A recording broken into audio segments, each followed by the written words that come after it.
چوتھا بندہ وہ ہے وَرَجُلٌ قَلْبُهُ مُعَلَّقٌ فِي الْمَسْجِدِ، وہ بندہ کہ جس کا دل مسجد کے اندر اٹکا ہوا ہو، وہ آدمی، وہ مرد جس کا دل مسجد کے اندر اٹکا ہوا۔ لالا کون سا بندہ ہے؟ کون سا بندہ ہے؟ وہ کون سا بندہ ہے کہ جس کا دل مسجد میں اٹکا ہوا ہو؟ یہ چوتھا بندہ ہے جس کو اللہ کے عرش کے نیچے سایہ ملے گا، اس روایت کے مطابق تیسرا اور مجموعی اعتبار سے چوتھا۔ مسجد کے اندر دل اٹکنے کا مطلب کیا ہے؟ مسجد کے اندر دل اٹکنے کا مطلب یہ نہیں ہے کہ انسان مسجد کے اندر سونا شروع کر دے، یہ مطلب بھی نہیں ہے کہ دل کو اٹھا کر مسجد کی کنڈی کے ساتھ لگا لے، بلکہ دل کے اٹکنے کا مطلب یہ ہے وہ انسان کہ جو مسجد کے اندر آئے نماز پڑھنے کے لیے، مثلا فجر کی نماز پڑھے تو وہ جاتے ہوئے اپنے کام کے لیے جائے، لیکن اس کے دماغ کے اندر یہ فکر ہو کہ مجھے ظہر کی نماز بھی پڑھنی ہے، ظہر کی نماز پڑھ کر جائے، عصر کی فکر ہو، عصر کی نماز پڑھ کر جائے، مغرب کی فکر ہو اور مغرب کی جائے تو فجر کی، عشاء کی اور عشاء کی جائے تو فجر کی فکر ہو، اس کو کہا جائے گا کہ دل مسجد کے اندر اٹکا ہوا ہوگا۔ ٹھیک ہے، رہے گا تو دنیا کے اندر، لیکن اس کا دل اور دماغ کہاں ہوگا؟ مسجد کے اندر ہوگا۔ اپنی وہ جو بھی ترتیب باہر قائم کرے گا اس کے اندر وہ نماز کو فوکس کرے گا کہ یار یہ کام کرنے اگر میں جاؤں گا میری نماز مس ہوگی یا نہیں، اگر نماز مس ہوگی وہ کام چھوڑ دے گا، نماز کو نہیں چھوڑے گا۔ آ رہی ہے سمجھ شریفہ میں؟ اس بنیاد پر فرمایا گیا چند کام ہے۔ ویسے تو شریعت کی بنیادی تعلیم یہ ہے کہ جلد بازی شیطان کا کام ہے، لیکن 6 چیزیں ایسی ہیں رشید بھائی، 6 چیزیں ایسی ہیں جن کے متعلق شریعت نے کہا جلدی کرو، یہاں پر جلدی کرنا ضروری ہے۔ ان میں سے پہلے نمبر پر نماز جب اس کا وقت ہو جائے، نماز اس کا وقت ہو جائے، بیٹی بالغ ہو جائے، مناسب رشتہ مل جائے، مہمان آ جائے، مہمان نوازی کے اندر، بندہ مر جائے تجہیز و تکفین کے اندر، مثلا فجر کے وقت کسی کا انتقال ہوا تو 9-10 بجے تیار قبر وغیرہ ہو جائے، اس کو دفنا دیا جائے۔ اور ہم اگر جمعے والا دن ہو تو ہم کیا کہتے ہیں؟ کیا رہا تھی جمعے کا دن ہے، چلو جمعے کے بعد کر لیں گے۔ مقصد کیا ہوتا ہے حسین بھائی مقصد کیا ہوتا ہے؟ کہ بڑا مجمع مل جائے۔ مقصد کیا ہوتا ہے؟ بڑا مجمع مل جائے، زیادہ لوگ دعا کر لیں گے، آپ کی نیت ہماری نیت یہی ہوتی ہے۔ لیکن اس کے برعکس سرکار کا کیا فرمان ہے کہ جلدی کر لی جائے، اس موقع پر جلدی کرنا یہ پیغمبر کی سنت ہے۔ اب ہمارے سامنے 2 چیزیں آ گئی، ایک آ گئی سنت پیغمبر کی اور ایک آ گیا بڑا مجمع۔ اس بڑے مجمع پر قبولیت ہے یا نہیں ہے کوئی کنفرم نہیں، لیکن پیغمبر کی سنت پر قبولیت 100% ہے۔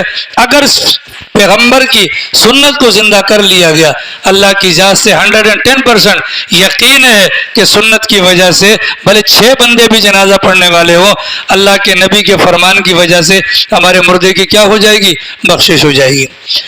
تو سرکار نے کیا فرمایا؟ نماز کے اندر جلدی کرنی ہے، مہمان آ جائے جلدی کرنی ہے، بچی بڑی ہو جائے، مناسب رشتہ مل جائے، مہمان آ جائے، کوئی بندہ مر جائے، اس موقع پر کیا کرنی ہے؟ جلدی کرنی ہے۔ تو 5 ہو گئے، چھٹا پتہ نہیں کہ کسی کا قرض وغیرہ ہو تو قرض دینے کے اندر بھی جلدی کرنی ہے، ایسا ہے کہ نہیں؟ تو اگلی بات میری کام کی سنیے، اللہ کرے میں آپ کو سمجھا پاؤں۔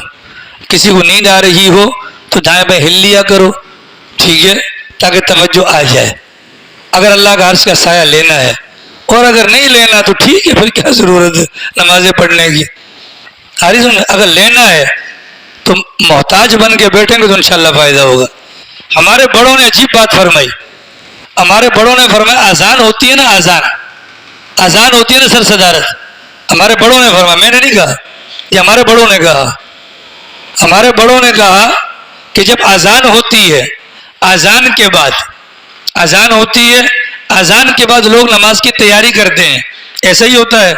ہمارے بڑوں نے فرمایا کہ جو بندہ اذان سے پہلے نماز کی تیاری کرے گا وہ مکمل نماز کو پالے گا، وہ مکمل نماز کو پالے گا۔ اور جو بندہ اذان کے بعد تیاری کرے گا، 3 چیزوں میں سے ایک چیز کنفرم اس کی چھوٹ جائے گی، یا اس کی تکبیر تحریمہ چھوٹ جائے گی، یا اس کی رکعت چھوٹ جائے گی، یا اس کی جماعت چھوٹ جائے گی۔ ہوتا ہے کہ نہیں ہوتا؟ جو نماز کی تیاری اذان سے پہلے کرے گا وہ مکمل نماز پالے گا، مطلب تکبیر بھی نہیں گئی اور رکعت بھی نہیں گئی اور جماعت بھی نہیں کی. اور جو بندہ اذان کے بعد تیاری کرتا ہے تو ہم روزمرہ دیکھتے ہیں پیچھے جو صاحبزادے کھڑے ہوتے ہیں ان کی رکعت بھی گئی اور ان کی تکبیر بھی گئی. اس کی وجہ کیا ہے؟ ہمارے ہاتھوں میں گھڑی ہے, جیب میں موبائل فون ہے, اتنے بڑے بڑے لاؤڈ اسپیکر ہیں. پہلے ہم اذان کا انتظار کرتے ہیں, یار اذان ہو جائے پھر چل دیں. اذان ہو گئی, اب چلنے کے لیے ماری کک موٹر سائیکل پنچر, ماری kick motorcycle puncture, petrol نہیں ہے, یہ ہو گیا. راستے میں کوئی جاننے والا مل گیا, کوئی کاروباری آ گیا, ہاں تو ہم جواب کیا دیتے ہیں؟ ابھی تو بہت ٹائم ہے, پڑھ لیں گے. خدا کی قسم جو بغیر جماعت کی نماز پڑھتے ہو اور بڑے خوش ہوتے ہو, اگر آج سرکار دو عالم صلی اللہ علیہ وسلم ہوتے تم سب کے گھروں کو جلا دیا جاتا. اتنا بڑا گناہ ہے. اور ہماری تو عادت ہے جماعت کے بغیر نماز پڑھنا. یہ کوئی مذاق تو نہیں ہے. اللہ کے نبی نے فرمایا جو 40 دن خالی تکبیر اولیٰ کے ساتھ نماز پڑھ لے وہ منافق ہو کر نہیں مرے گا. منافق ہو کر نہیں مرے گا مطلب خاتمہ بال ایمان ہوگا. یہ سمجھ رہی میں. حضرت تھانوی رحمۃ اللہ علیہ نے فرمایا کہ جو بندہ فجر کی 2 سنتیں خالی گھر پر پڑھ کر مسجد کے اندر آ جائے وہ بندہ منافق ہو کر نہیں مرے گا, مطلب اس کا خاتمہ ایمان کے اوپر ہوگا. یہ سمجھ رہی میں. ٹھیک ہے, تو جو بندہ اذان کے بعد تیاری کرے گا وہ 3 چیزوں کو گول کرے گا, اور جو بندہ اذان سے پہلے کرے گا وہ نماز کو مکمل پورا کر لے گا. نماز کو مکمل پورا کر. اگلی بات بڑی خطرناک, ہم سارے کے سارے ماشاءاللہ کھاتے پیتے لوگ ہیں. دل پہ ہاتھ رکھ کر بتاؤ, آج تک کبھی ہم نے اپنے کسی کام سے کہا کہ مجھے نماز پڑھنی ہے؟ بولو. اپنے کسی کام سے ہم نے کہا کہ مجھے نماز پڑھنی ہے؟ ہم نماز کو کہتے ہیں مجھے کام کرنا ہے. ایسا ہے کہ نہیں؟ اگر مرتے دم تک یہی حالت رہی, خدا کی قسم ہم اعمال کر کے بھی ناکام ہو جائیں گے, کیونکہ اعمال ہمارے پورے نہیں ہوں گے. یہ سمجھ میں. اگر کامیابی چاہتے ہیں تو اب ہمارے پاس یہ سامنے گھڑی لگی ہے نا, اس میں ٹائم کا ہمیں کنفرم ہے. تو سرکار کے فرمان کے مطابق وہ بندہ بھی عرش کے سائے میں ہوگا جس کا دل مسجد میں اٹکا رہے, مطلب اس کو فکر ہے فجر پڑی ظہر پڑی عصر. اب کل ہم پکنک پر گئے تھے, برا مت بنائیے گا میری بات کا. کل ہم پکنک پر گئے تھے, پکنک پر ہم نے ظہر کی نماز اللہ کے فضل سے ادا کی. جس نے پڑھی اس کا بھی مجھے پتہ ہے, اور وہاں پر اس ماحول کے اندر بھی جس نے نماز چھوڑی ہے اس کا بھی مجھے پتہ ہے. وجہ کیا ہے اس کی جناب؟ اس کی بنیادی وجہ ہے کہ ہم جو یہاں پر نمازیں پڑھتے ہیں وہ کوئی خدا کے لیے نہیں پڑھتے, بلکہ کس کے لیے پڑھتے ہیں؟ کس کے لیے؟ دکھلاوے کے لیے پڑھتے ہیں. تو فائدہ مند. آپ کو یاد ہے عمران بھائی جو گئے ہوئے تھے, پوچھ لو ان سے کل جس نے نماز چھوڑی, خدا کی قسم اگر ابھی ویسے بات کرو نا, اتنے بڑے اپنے آپ کو دیندار کہتے ہیں کہ شاید معاذ اللہ جبرائیل بھی ان کے آگے دوزانو ہو کر بیٹھتا ہوگا, لیکن نماز ظہر کی نہیں پڑھی, نماز ظہر کی نہیں پڑھی. ایسے لوگوں سے اللہ کی بنا, ایسے لوگوں سے ترک تعلق کے بارے میں سوچنا چاہیے. ایسی دوستیوں پر خدا کی لعنت ہو کہ جو دوست آپ کو نماز کے موقع پر آپ کا ساتھ نہ دے. دوست 3 قسم کے ہوتے ہیں رشید بھائی. ایک نانی دوست ہے, ایک ہے نانی, دوسرا ہوتا ہے قولی, اور تیسرا ہوتا ہے حقیقی. نانی دوست کون سا ہوتا ہے؟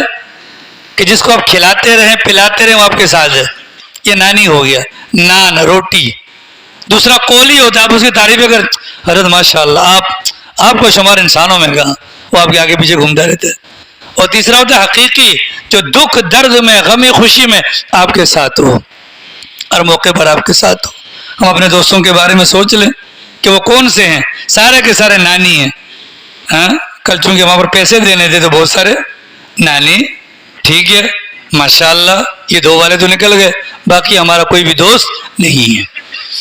تو وہ ہے کون کہ جس کا دل مسجد میں اٹکا ہوا ہو, اس کو بھی اللہ کے عرش کے اندر سایہ ملے گا.